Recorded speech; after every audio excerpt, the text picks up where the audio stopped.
Assalamualaikum warahmatullahi wabarakatuh. Halo anak-anak semua, apa kabar? Alhamdulillah, pada kesempatan kali ini saya akan menyampaikan materi tentang beriman kepada malaikat Allah Subhanahu wa taala. Ya. Dan materi ini saya ambilkan dari buku Pendidikan Agama Islam kelas 10 semester ganjil. Nah, tentu anak-anak semua pasti sudah mengetahui apa itu malaikat ya, dan apa juga beriman kepada malaikat. Selama ini mungkin kalian di sekolah, di SMP ataupun di SD dulu sudah diajarkan materi tentang beriman kepada malaikat.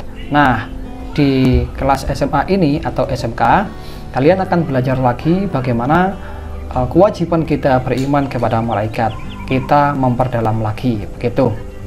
Nah, pertanyaannya, kenapa sih kita harus beriman kepada malaikat itu?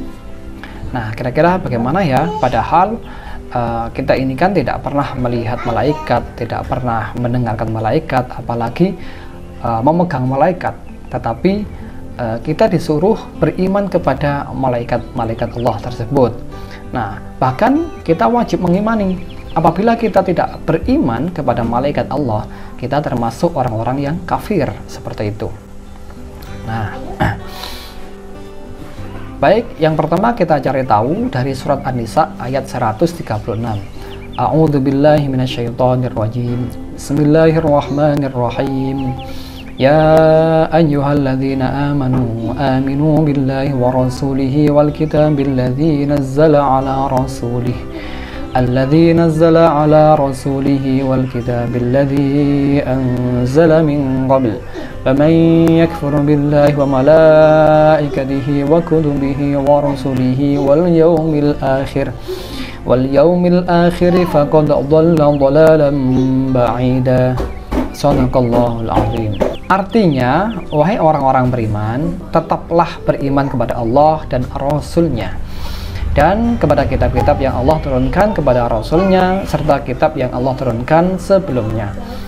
Barang siapa yang kafir kepada Allah atau mengingkari kepada Allah, malaikat-malaikatnya, nah ini disebut, barang siapa yang kafir atau mengingkari, tidak beriman kepada Allah dan tidak beriman kepada malaikat-malaikatnya, termasuk pula kitabnya, Rasul-Nya, dan hari kemudian, maka sesungguhnya orang itu telah sesat sejauh-jauhnya.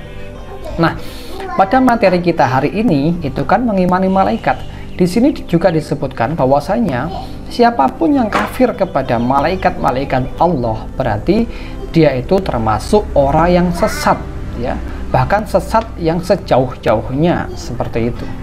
Nah, dari ayat ini saja kita sudah mengetahui betapa pentingnya kita itu harus mengimani malaikat-malaikatnya, termasuk pula mengimani kitab, mengimani Rasul dan hari kemudian, seperti itu. Oke. Nah, ayat berikutnya yaitu Quran surat Al-Baqarah ayat 285. A'udzubillahi minasyaitonirrajim. Bismillahirrahmanirrahim. Amanar Rasul bima unzila ilaihi min rabbih wal mu'minun kullun amana billahi wa malaikatihi wa kutubihi wa rusulihi la nufarriqu baina ahadin min rusulihi wa qalu sami'na wa ata'na ghufranaka rabbana wa ilaikal masir. Shadaqallahul azim. Artinya, Rasul telah beriman kepada Al-Quran yang diturunkan kepadanya dari Tuhannya. Demikian pula orang-orang yang beriman. Semuanya beriman kepada Allah, malaikat-malaikatnya, kitab-kitabnya, dan Rasul-Rasulnya. Mereka mengatakan, kami tidak membeda-bedakan antara seorang pun dengan yang lain dari Rasul-Rasulnya itu. Dan mereka mengatakan, kami dengar dan kami taat.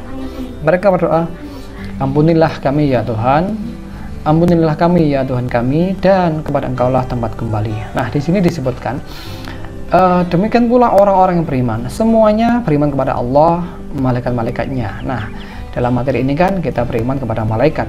Jadi ini suatu ayat yang memerintahkan orang-orang muslim, orang-orang yang beriman itu harus mempercayai adanya malaikat-malaikat, seperti itu. Kemudian kita bahas. Nah, dari awal kita bahas bahwasanya kita harus beriman kepada malaikat. Kita harus mempercayai malaikat-malaikat Allah itu. Apabila kita tidak mengimani malaikat, maka termasuk orang-orang yang sesat, sesat-sesatnya seperti itu.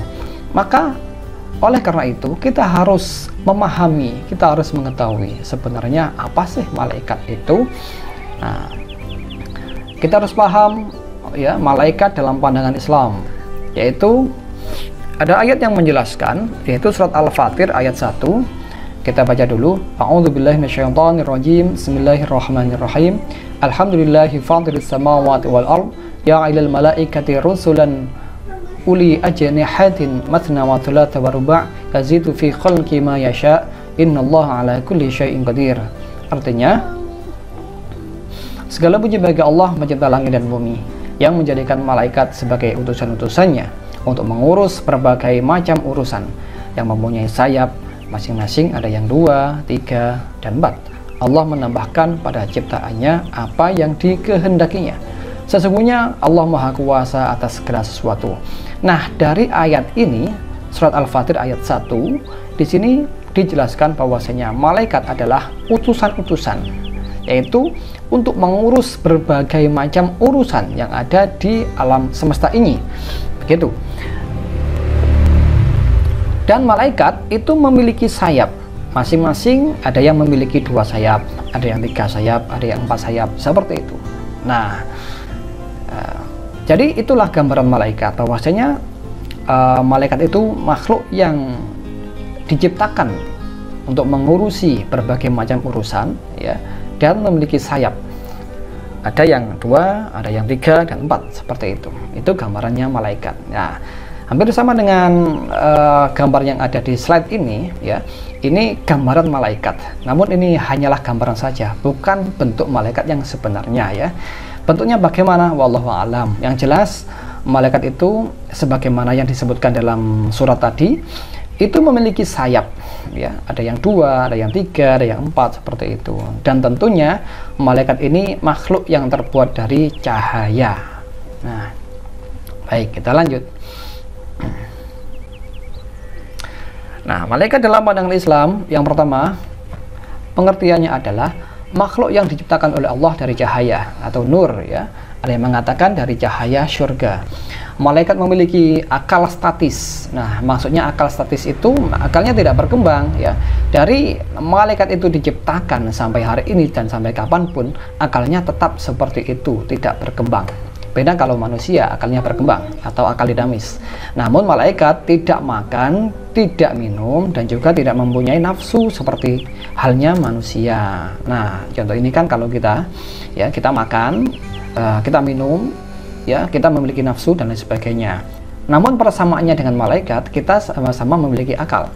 Manusia memiliki akal, malaikat juga memiliki akal, ya. Akal malaikat statis, sedangkan akal manusia itu dinamis. Dan manusia memiliki nafsu, sedangkan malaikat tidak memiliki nafsu. Berikutnya, yang nomor 2, malaikat merupakan makhluk yang selalu taat kepada Allah dan tidak pernah membangkang kepadanya, sekalipun tidak pernah. Nah, jadi malaikat itu karena diciptakan dari cahaya dan hanya memiliki akal statis serta tidak memiliki nafsu, maka tugasnya itu diprogram atau ditentukan hanya untuk taat kepada Allah saja. Tidak pernah membantah, tidak pernah membangkang, bahkan sekalipun tidak pernah. Nah, ini berbeda kalau manusia. Manusia itu kan dari tanah, memiliki nafsu, memiliki akal yang dinamis. Maka ada banyak manusia yang membangkang kepada Allah, ya, dan tidak bertakwa, bahkan juga menentang Allah, seperti itu. Nah, kemudian penciptaan malaikat. Malaikat adalah malaikat diciptakan lebih dahulu dibandingkan manusia. Ini jelas, ya.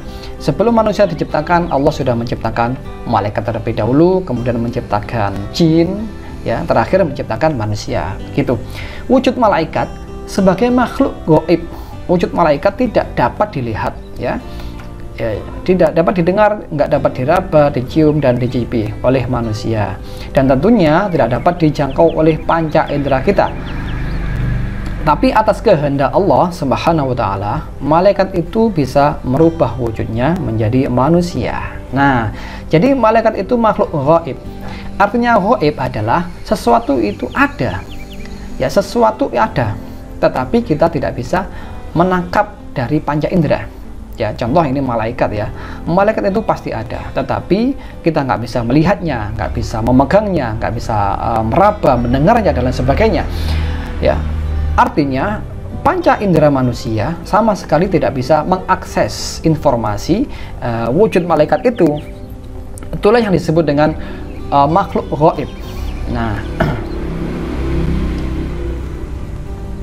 bukan berarti nggak ada, ya, kecuali bagi orang-orang yang tidak mengimani. Mereka mengatakan tidak percaya adanya malaikat karena tidak bisa dijangkau oleh akal. Tetapi bagi kita orang-orang yang beriman, kita mempercayai bahwasanya malaikat itu makhluk yang ghaib. Ghaib artinya itu ada, tetapi panca indera kita tidak bisa mengaksesnya atau tidak bisa menjangkaunya. Ya, oleh karena itu, sesuatu yang ghaib bukan berarti nggak ada. Sesuatu yang nggak bisa kita lihat bukan berarti itu nggak ada. Seperti itu. Kemudian kita membahas jumlah malaikat, nama dan tugas-tugasnya. Nah, sebagaimana yang sudah sering kita pelajari dari kecil sampai hari ini, ya, guru-guru kita sering mengatakan malaikat yang wajib diketahui oleh manusia itu ada 10, ya. Tentunya kalian sudah hafal nama-nama malaikat itu dan juga tugasnya. Yang pertama, malaikat Jibril, tugasnya menyampaikan wahyu. Mikail untuk menyalurkan rizki atau membagi rizki kepada makhluk hidup. Israfil tugasnya meniup sangkakala pada hari kiamat. Israel tugasnya mencabut nyawa manusia dan juga makhluk hidup yang lain, tidak hanya manusia, seperti hewan, tumbuhan, itu juga dicabut nyawanya oleh malaikat Israel. Terus Munkar tugasnya menanyai mayat di dalam kubur, ya. Ada Nakir tugasnya menanyai mayat dalam kubur, sama, ya. Kemudian Raqib tugasnya mencatat amal baik manusia tatkala hidup di dunia. Atid tugasnya mencatat amal buruk manusia ketika hidup di dunia. Ridwan tugasnya menjaga pintu surga, sedangkan Malik tugasnya menjaga pintu neraka. Oke. Kemudian hikmah diciptakannya malaikat, ya. Hikmah kenapa kita harus beriman kepada malaikat?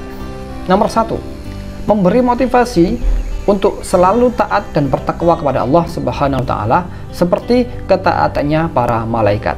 Nah, orang-orang yang sudah bisa mencapai ketaatan malaikat, maka levelnya, derajatnya, kemuliaannya sama dengan malaikat. Contohnya seperti para nabi, para rasul, para aulia, dan juga ulama-ulama itu memiliki ketaatan kepada Allah yang sangat tinggi, maka memiliki kemuliaan yang setara dengan malaikat. Seperti itu. Nomor 2, malaikat mengawasi perbuatan dan perkataan kita. Jadi harus hati-hati dalam berbuat. Nah, seperti malaikat Raqib dan Atid itu kan mengawasi perbuatan kita, mencatat amal baik dan mencatat amal buruk. Maka kita harus berhati-hati dalam berbuat. Nomor 3, memberi rasa optimis untuk selalu berusaha karena Allah Subhanahu wa taala akan memberi ilmu melalui malaikat Jibril dan memberi rezeki melalui malaikat Mikail. Nah, yang nomor 3 ini sangat bagus sekali, ya, agar kita ini optimis atau semangat dalam berusaha mencapai impian, cita-cita untuk meraih nasib terbaik hidup di dunia dan akhirat. Terutama kita saat hidup di dunia ini, kita nggak boleh menyerah. Kenapa? Karena Allah selalu memberikan ilmu melalui malaikat Jibril. Ya, Allah memberikan petunjuknya melalui malaikat Jibril, seperti itu, ya. Jadi malaikat Jibril itu tugasnya tidak hanya menyampaikan wahyu kepada para rasul dan nabi, tetapi juga saat ini beliau bertugas untuk menyampaikan petunjuknya kepada manusia, ya. Dalam arti menyampaikan petunjuk dari Allah kemudian dibawa kepada manusia atas perintah Allah sendiri, begitu. Dan kemudian memberi rezeki melalui malaikat Mikail. Nah, malaikat Mikail ini kan tugasnya untuk membagikan rezeki, ya, atau menyalurkan rezeki kepada seluruh makhluk hidup. Maka karena keadilan Allah, maka oleh karena itu kita harus selalu optimis meraih rezeki, optimis bekerja, optimis mengubah nasib yang jauh lebih baik. Kenapa? Karena Allah sudah menyediakan rezeki yang dibagikan melalui malaikat Mikail. Nomor 4, memotivasi kita untuk selalu beramal soleh, karena bekal itulah yang kita bawa kelak ketika meninggal dunia untuk menghadapi pengadilan Allah.